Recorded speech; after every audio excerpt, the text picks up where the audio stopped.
আজকে আমি বৃষ্টির পর চলে এসেছি আবার কৃষ্ণনগর গভর্নমেন্ট কলেজের মাঠে অবস্থা দেখতে। তো আমি এখন দেখে নিচ্ছি কৃষ্ণনগর গভর্নমেন্ট কলেজ মাঠের অবস্থা কী, বৃষ্টির পরে তার কী রূপ প্রকৃতির অবস্থা। ঠিক আছে, তো তোমরা দেখতে থাকো। তবে মনে করো না আমি কোনো সমুদ্রে বেড়াতে এসেছি। এটা হচ্ছে কৃষ্ণনগর গভর্নমেন্ট কলেজ মাঠ, বৃষ্টির পর বিকালবেলায় বন্ধুদের জন্য একটি ছোট্ট ভিডিও।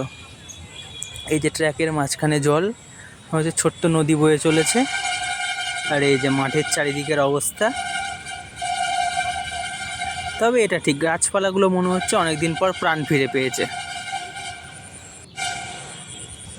আর এই যে দেখতে দেখতে আবার সমুদ্রের মধ্যে চলে এলাম।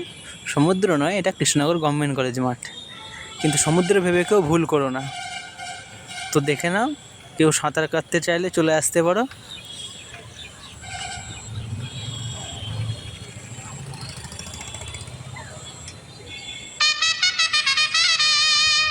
তো আজকের মিনি ব্লগ এখানে শেষ হলো, বাই।